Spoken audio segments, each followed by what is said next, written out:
Ada orang tua usianya 84 tahun. Bapak-bapak ya, usianya 84 tahun. Saya ketemu di masjid. Dia tinggal di luar komplek perumahan saya di daerah Depok, Kelapa II.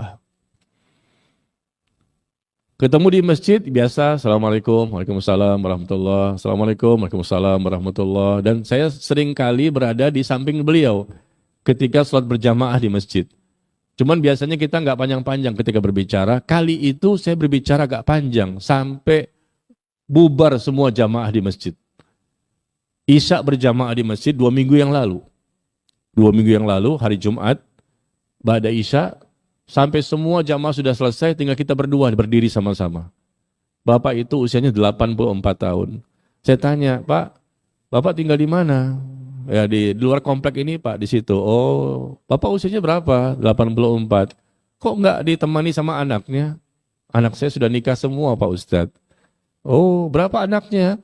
Ada 6. Oh, Masya Allah. Anak saya 6, cucu saya 15, cicit saya 5. Ya, anak 6, cucu 15, cicitnya 5. Masa di antara mereka semua nggak ada yang mengantar bapak ke masjid? Kan khawatir juga kan 84 tahun, meskipun kelihatan dia sehat. Ya, mata, telinga, jalan semuanya baik. Cuman ketika sholat dia duduk, nggak kuat berdiri lama. Tapi paling tidak ditemani lah. Karena subuh dia sendirian, isya sendirian, maghrib sendirian, pakai motor lagi. Motornya motor pinjaman lagi. Supaya bisa sholat ke masjid. Karena kalau jalan kaki udah nggak kuat.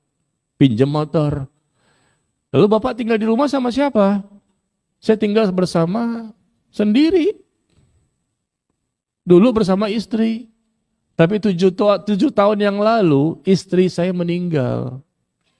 7 tahun yang lalu istri saya meninggal, maka saya sekarang tinggal sendirian. Loh, Bapak sendiri, di rumah sendirian, 84 tahun. Iya Pak Ustadz, anak gak ada yang menemani? Enggak ada, mereka sudah berkeluarga semua. Cucu gak ada menemani? Enggak ada juga.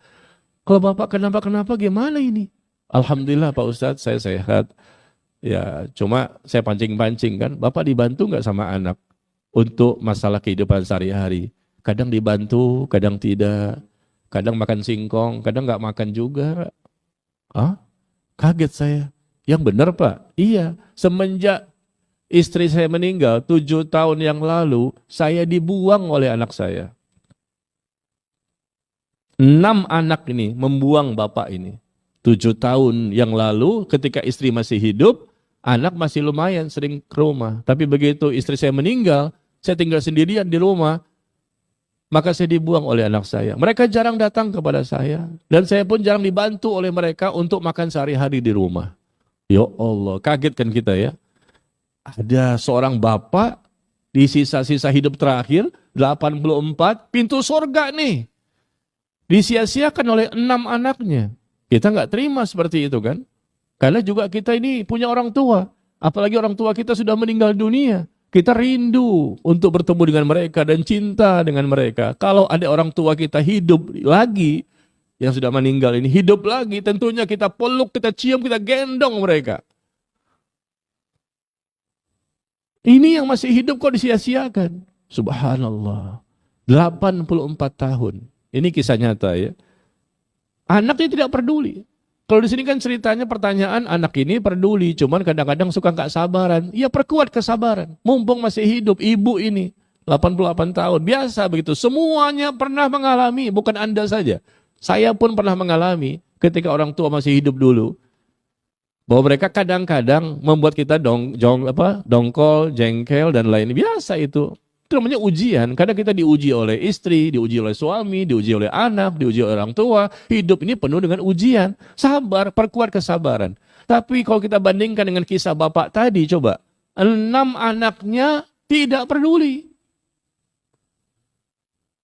Bukan hanya masalah datang tidak datang. Untuk makan saja susah. Kemana anak ini? Pak, bapak mungkin tidak memberikan perhatian kepada anak. Maaf Pak ya. Kok bisa anak berbuat seperti itu kepada bapak? Kata dia, Pak Ustadz, dari kecil saya sekolahkan mereka. Sampai besar, sampai berkeluarga. Sampai rumah mereka, 6-6-nya itu saya membelikan. Rumahnya mereka saya membelikan rumah itu. Rumah saya besar, di komplek perumahan sama seperti Bapak. Satu komplek kita dulunya. Oh iya, rumah saya besar saya jual. saya pindah ke rumah yang kecil. Nah, duit itu saya bagi kepada anak-anak saya yang berjumlah 6 orang. Saya belikan mereka semua rumah. Saya berbuat baik kepada mereka dari kecil. Sampai mereka nikah pun saya belikan rumah mereka. Tapi nggak tahu kenapa ya, kok mereka nggak suka sama saya. Saya punya salah pasti Pak Ustadz, karena manusia biasa. Tapi ya sudahlah, saya maafkan kesalahan mereka. Allahu Akbar, orang tua tuh lihat. Saya maafkan semua kesalahan mereka. Meskipun mereka jarang ingat kepada saya. Bahkan ada anak nomor 4, perempuan, udah 3 tahun gak mau datang. Lebaran pun gak datang. Padahal rumahnya depan. Depan gak jauh dari masjid. Tuh rumahnya di situ. Gak datang ke rumah saya udah 3 tahun. Lebaran pun gak datang. 4 anak perempuan, 2 anak laki-laki. Saya tanya, kenapa Pak? Anak bapak yang perempuan nomor 4 gak mau datang ketika lebaran pun gak datang udah 3 tahun. Kata dia marah kepada saya karena saya ingin menjual rumah saya yang ada saat ini, yang kecil tinggal sedikit itu. Cuman 3 meter kali 8. Rumahnya kayak kos-kosan, tinggal sendirian. Saya datang ke rumahnya, penasaran. Seminggu yang lalu. Rumahnya kecil kayak kos-kosan sendirian, kipas, panas banget, luar biasa. Masuk langsung blong, kamar tidur sama WC-nya. Tinggal sendirian, subhanallah. Anak, padahal kalau anak ini masing-masing 250.000 aja ya, kalikan 6 berapa? 1,5 juta sebulan. Cukuplah untuk bapak ini, 2,5. Apalagi mereka bisa ngasih 500.000 per bulan. Tapi ternyata kadang ngasih, kadang tidak. Itu kan sedih jadinya. Biar bagaimanapun anak itu kan hasil dari orang tua juga. Mereka hidup dari mana dulunya? Ini bapak loh, bukan berarti boleh disia-siakan. Apalagi ibumu. Lebih daripada bapak. Orang yang lebih berhak untuk mendapatkan kebaikan dari kita. Kita yang nggak punya orang tua saat ini, barangkali sudah meninggal dunia kan? Kalau mereka andai kata hidup kembali, saya katakan, wah langsung kita peluk, kita cium, kita gendong. Kenapa? Karena rindu. Kita berasa banget itu kalau sudah tidak punya. Baru kita berasa banget dengan orang tua itu. Bukan main, rindu dan cintanya itu keluar begitu besar. Tapi begitu mereka masih hidup kayaknya biasa-biasa aja. Nanti ketika tidak ada baru kita menyesal. Maka jangan sampai menyesal nanti. Nyesal di dunia, nyesal di akhirat. Perkuat kesabaran. Ini orangnya lebih, yang saya ceritakan tadi bapak tadi, lebih parah ujian yang dia terima.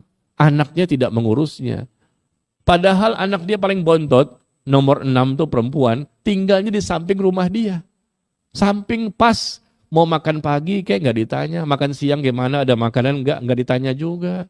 Ya sudah masing-masing aja. Jarang juga datang ke sebelah doang, tapi jarang.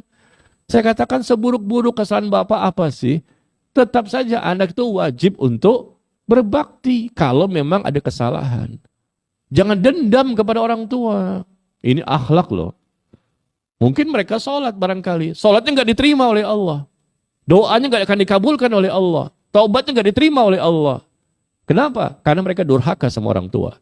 Orang yang durhaka sama orang tua, kata Rasulullah SAW, maka ibadahnya nggak diterima, yang wajib maupun yang sunnah. Doa-doanya pun tidak akan dikabulkan. Di akhirat jelas mendapatkan siksa.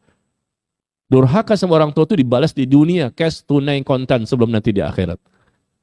Nggak menunggu sampai di akhirat, di dunia akan dibalas. Apa salahnya 6 orang ini datang sesuai kemampuan, berikan perhatian, berikan pelayanan, sabar. Ternyata bapak ini enak ketika bergaul dengan saya, bicaranya bagus. Dia juga bingung, apa salah saya ya? Kalaupun dia punya salah, ya sudah maafkan. Kamu kan dari mana asalnya? Rumah kamu juga semua dibelikan sama bapak. Kamu dari kecil juga sekolah dari bapak. Sampai besar, sampai kuliah, sampai bekerja. Dari bapak semua. Kalaupun ada kesalahan bapak, apa sih? Ya sudah maafkan. Bapaknya saja mengatakan, saya maafkan semua kesalahan anak saya Pak Ustadz. Saya doakan mereka supaya mereka semakin dekat ke agama. Ya, jadi ini cerita tersampaikan akibat dari pertanyaan ini. Jadi cuma ibu 88 tahun sudah sepuh, ini 84. Ya sudahlah, saat-saat terakhir ya kita bersama mereka, maka jangan sampai kita melakukan perilaku-perilaku yang bisa mendatangkan murka Allah. Karena ridhonya Allah ada pada ridhonya orang tua, dan murkanya Allah ada pada murkanya orang tua.